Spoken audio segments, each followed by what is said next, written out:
जय हिंद दोस्तों, मैं संदीप आपके अपने चैनल द एजुकेशन हब पर आपका स्वागत करता हूं।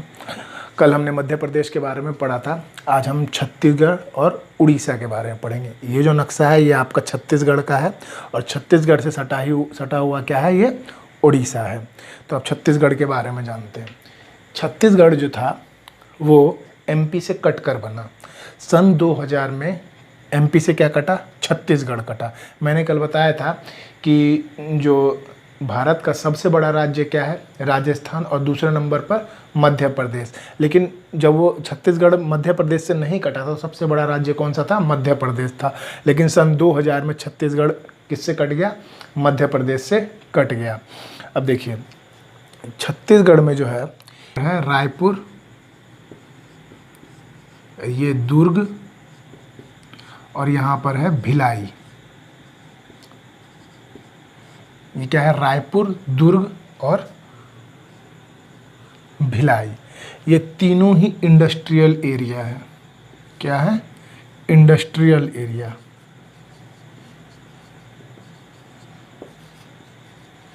ये तीनों ही कैसे एरिया हैं, इंडस्ट्रियल एरिया। छत्तीसगढ़ के बारे में शायद आप लोगों को पता नहीं होगा, राम जी का जो ननिहाल था वो छत्तीसगढ़ था। मतलब राम जी की जो माता जी थी, कौशल्या जी, वो कहाँ की थी, छत्तीसगढ़ की थी। रायपुर से 40 किलोमीटर दूर एक गांव है जिसका नाम है चंदखुरी। क्या नाम है, चंदखुरी। चंदखुरी जो है वो कौशल्या माता का जन्म स्थल माना जाता है। तो राम जी का ननिहाल कहाँ हुआ, रायपुर, छत्तीसगढ़ में 40 किलोमीटर दूर चंदखुरी में। तो और राम जी की ससुराल कहाँ है, बिहार में। राम जी की ससुराल बिहार में। और राम जी का जन्म कहाँ हुआ, फैजाबाद के पास जगह है जिसका नाम क्या है, अयोध्या, जहाँ पर अभी हमारे मोदी जी जो शिलान्यास करके आए हैं, मंदिर भूमि पूजन करके आए हैं इसका, राम मंदिर का, अयोध्या के अंदर। तो वो क्या है, उनका जन्म स्थान है। और नानी का घर यहाँ छत्तीसगढ़ में, और जो ससुराल है उनका कहाँ है, बिहार के अंदर है। छत्तीसगढ़ में आपका तुतुरिया पहाड़ है। तुतुरिया पहाड़ कहाँ है, छत्तीसगढ़ में ही। यहीं पर वाल्मीकि जी जो थे उन्होंने लव कुश को ज्ञान दिया था। मतलब कहा जाता है कि लगभग जो वनवास का समय था, बहुत सारा समय वनवास का राम जी ने यहाँ पे भी बिताया था। छत्तीसगढ़ में भी जो राम जी ने यहाँ पर क्या बिताया था, अपने वनवास का बहुत सारा समय छत्तीसगढ़ में भी बिताया था। ये क्या हो गया, रायपुर, दुर्ग और भिलाई क्या हो गया, इंडस्ट्रियल एरिया हो गया। भिलाई में क्या है, स्टील प्लांट भी है। भिलाई में क्या है, स्टील प्लांट भी है। भिलाई में स्टील प्लांट है। यहाँ पर है आपका संजय गांधी।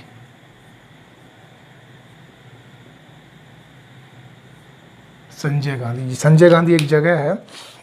संजय गांधी क्या है, एक जगह है।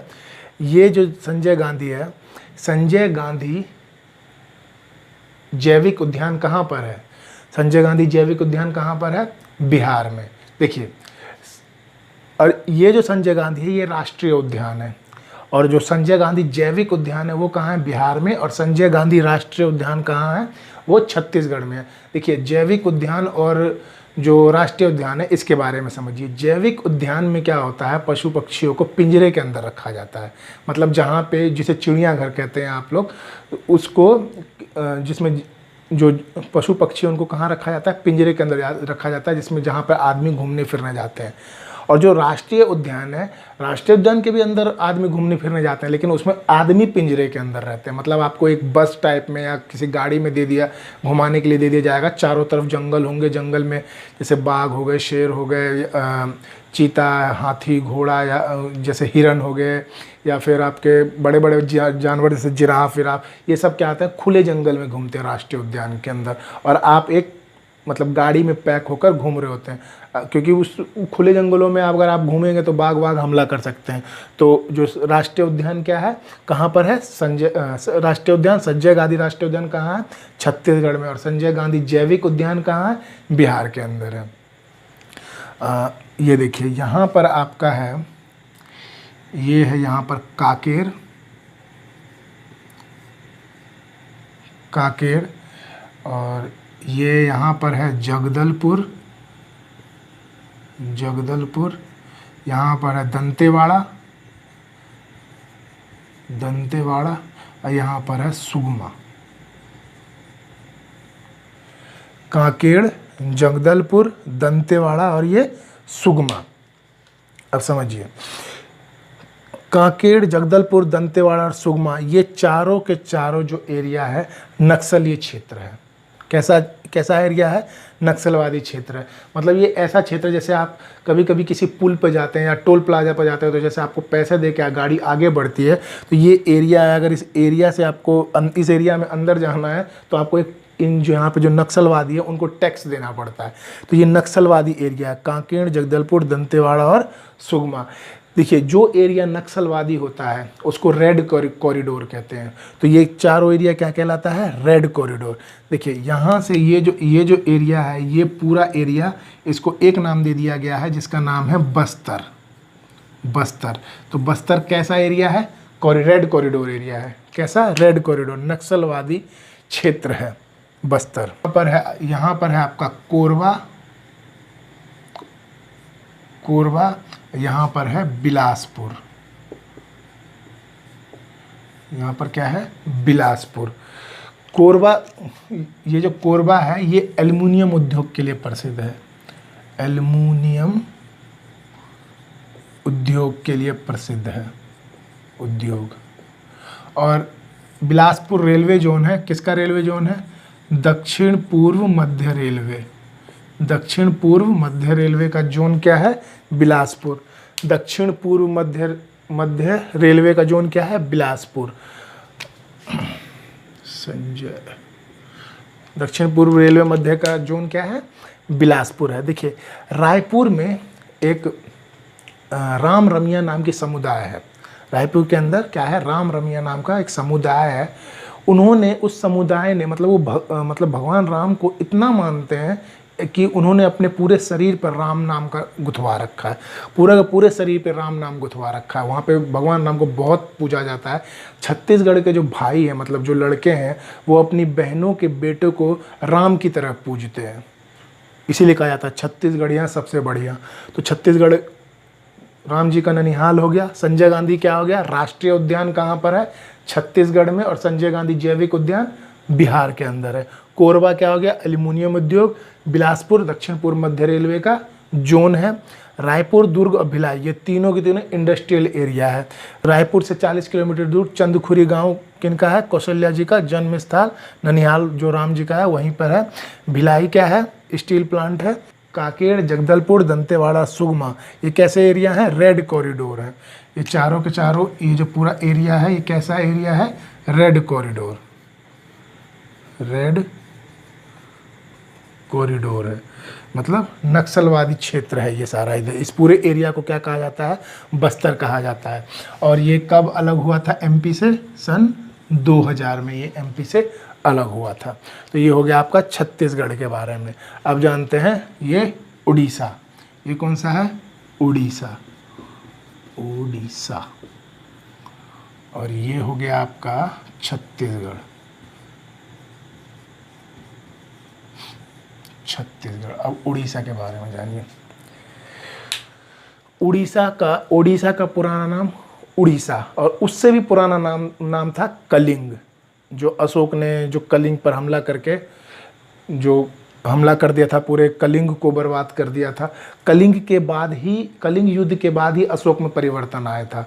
कलिंग युद्ध मतलब इस तरीके से किया था, मतलब कलिंग युद्ध में उसने कलिंग में सब लोगों को मार दिया था। और इस तरीके से मार दिया था, जहाँ पे वो युद्ध हुआ था वहाँ पे जो लोग मरे थे उनके मतलब मांस वास जो इतने इस तरह से खून से लथपथ हो गए थे, कीचड़ के तरह हो गए थे।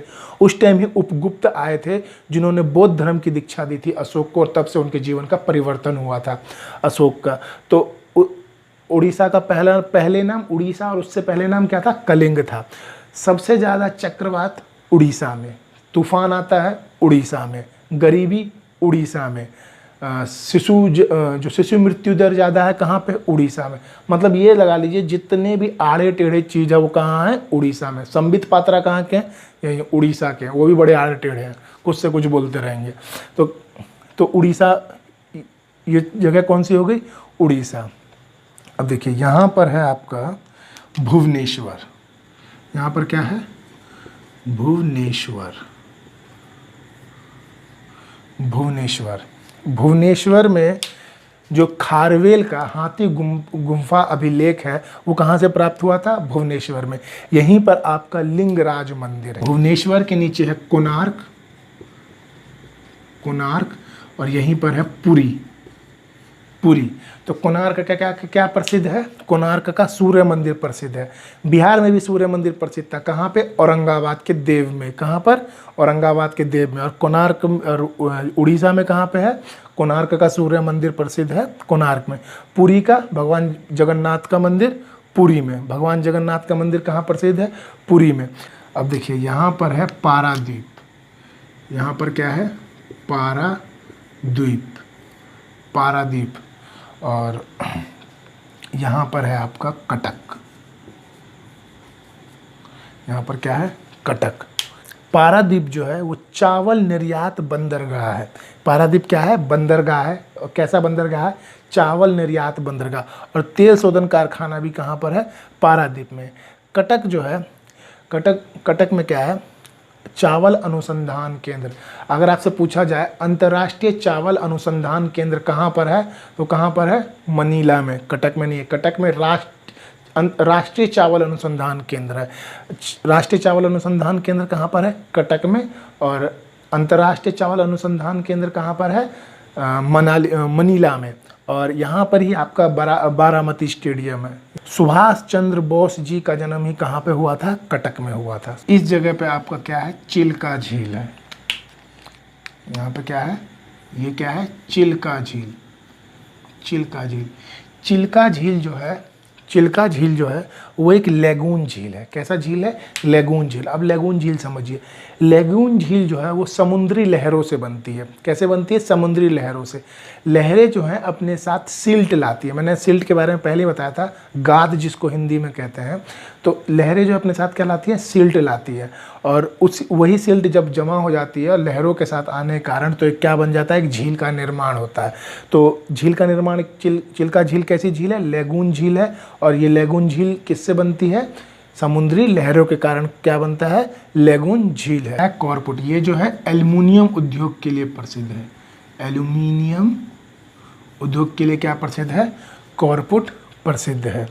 यहाँ पर है राउर केला, राउर केला। राउर केला किस लिए प्रसिद्ध है? स्टील प्लांट है यहाँ पर। क्या है? स्टील प्लांट कहाँ पर है? राउर केला में है। यहाँ पर है आपका संबलपुर, संबलपुर। ये है तालचेर, तालचेर। और यहाँ पर है आपका चांदीपुर, चांदीपुर। अब समझिए तालचेर में क्या होता है? तालचेर में भारी जल पाया जाता है।